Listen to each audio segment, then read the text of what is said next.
question. I well, I guess it will be just a case of biosocial pressures, really. I mean, as the economic downturn starts turning the screw further and further, we will start seeing, naturally a rise in crime, a rise in poverty, and even possibly wars, as well. I mean, resources will become even more strained and depleted. Prices will rise, social upheaval will become rampant. And even, as the resources begin to deplete, I see that, it's very, very likely that the human population will begin to deplete as well. I mean, people say that the New World Order has a depopulation thing.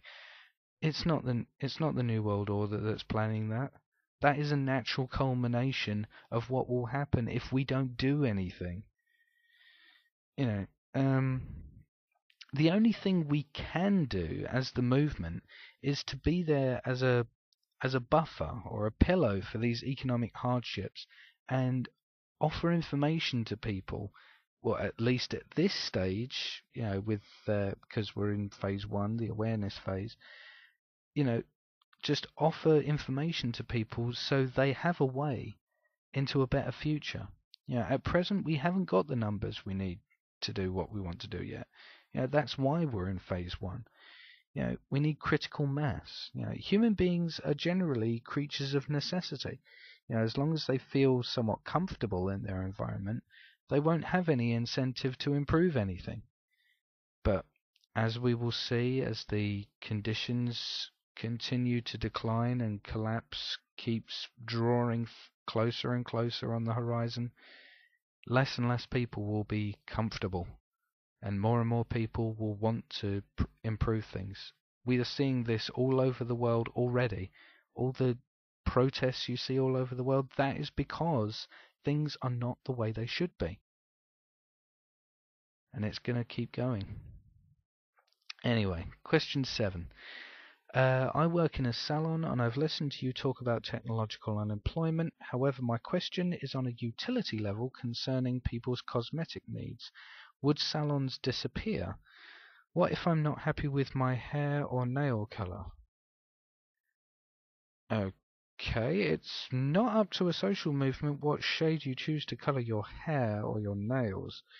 I mean, this really is quite a trivial matter in retrospect to the large order formalities, and really it's up to your own discretion. An RBE is not a system of tyranny. However, since you frame your inquiry as such, I will respond respectively. In an RBE, you will not only be able to change your hair colour, but I dare say you will have access to every shade physically possible for your current hair shade. Given if there is a large enough demand for such a service, then resources can be allocated towards it. Hell, in the future we may develop methods to, colour hair without the use of dyes that provably damage and weaken the hair itself. Only you would decide on the choice of a change of your hair colour. You won't have to seek approval or something that trivial. It's about providing you with the access to whatever you need within your absolute freedom to do so, depending on whether there's a large enough demand for it. Okay, question 8. What do you mean when you say frame of reference? Essentially, the term frame of reference refers to a set or sometimes fluctuating formula of elements within your environment and values, and your scope of these that you consider normal. I'll give you an example. A few months ago, I was discussing a theory of déjà vu, which implied that those feelings of déjà vu are a result of us as human beings having dreamt our entire lives as babies in the womb before being born. Now, there are many semantic roads I could go down here. However, I will go on this tangent just to illustrate how a scientific and critical approach to such an issue can seek a viable solution to such a theory, and hence illustrate what we mean by frame of reference. Now, first of all, how does that fetus gain the frame of reference that is required to know of these life experiences before even experiencing them? For example, how can an Inuit tribe member who has never known anything outside the life of the Arctic tundra dream of a life in the Caribbean? You know, I did at one point believe that this conception of deja vu was actually true, that a form of collective unconscious was unfolding, which enabled the baby to dream of its future life through its deep interconnectivity with its mother, and experiencing life through her five-sense reality.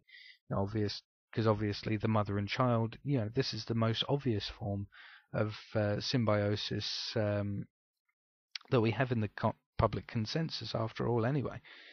However, this kind of defenestrated itself to me when I thought about the naivety and blissful ignorance that infants and children have. Mainly, due to the lack of information through input that they have. I mean, hell, even some of us adults have a childlike naivety for certain elements of our lives. That is because we are all continuously growing and learning.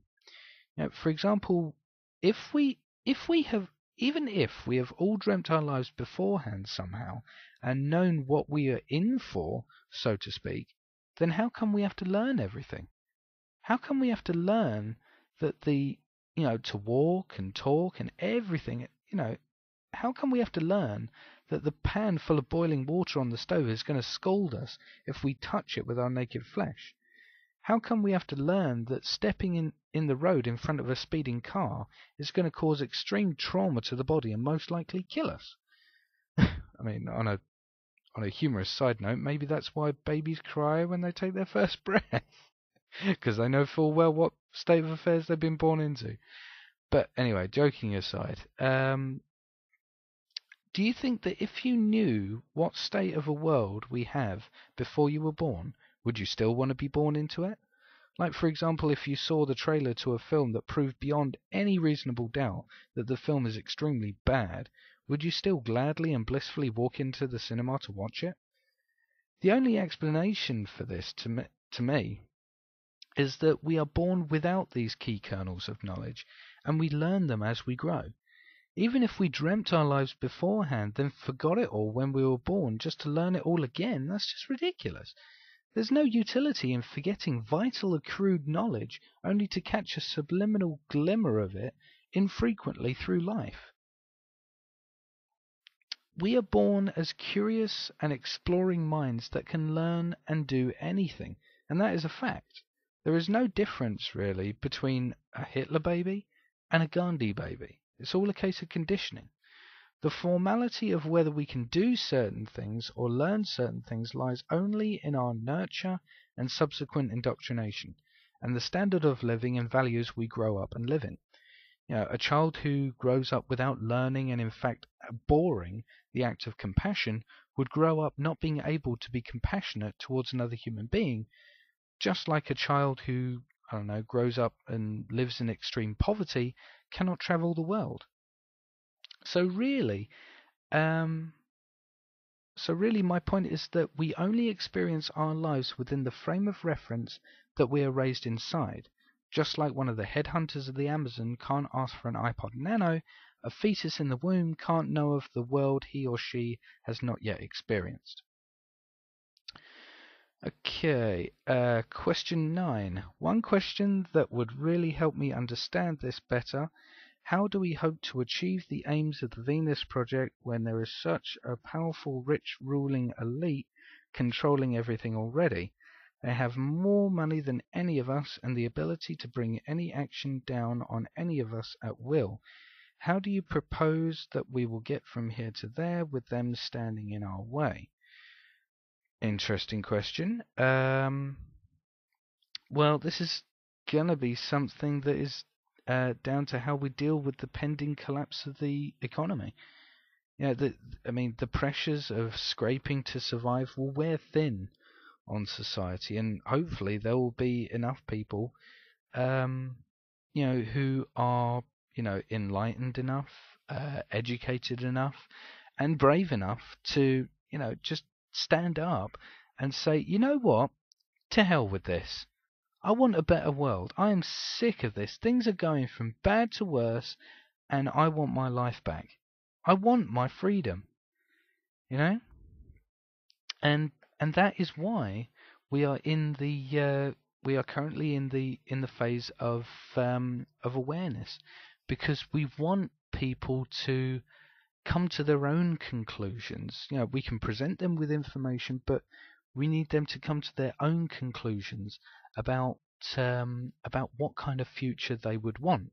I mean, granted, it's their own choice whether they choose to align with our values or not. That's their own choice. But at least we have given them a choice. But back to the whole elite problem.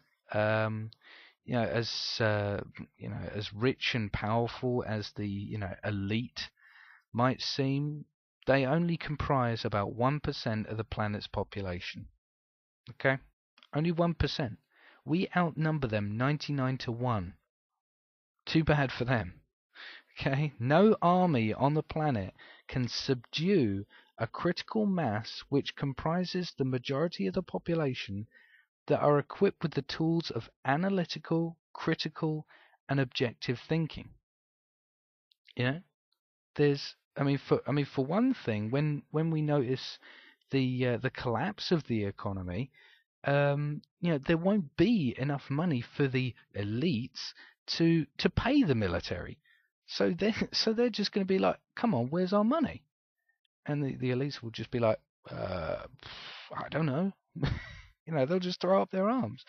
Like I said, we outnumber them 99 to 1. Okay? Too bad for them. But with all this said, I do understand that there's a certain certain tendency to propagate this, new world order, sort of us against them mentality. It's quite ridiculous. It's a distraction. It's a distraction to stop us thinking that we need to work together. But anyway, that's. I'm afraid this is all I've got time for this podcast. Next time, I'm actually really pleased to announce that next time I will actually have my first guest. It will be my friend James Phillips, and he's working on some educational curriculum initiatives and stuff like that. He's got his own website that he's going to have up soon. But next time we're going to talk about that and the educational system and what it could be in a resource-based economy. So I will end it there, and I hope you guys take care. I'll speak to you soon. Bye bye.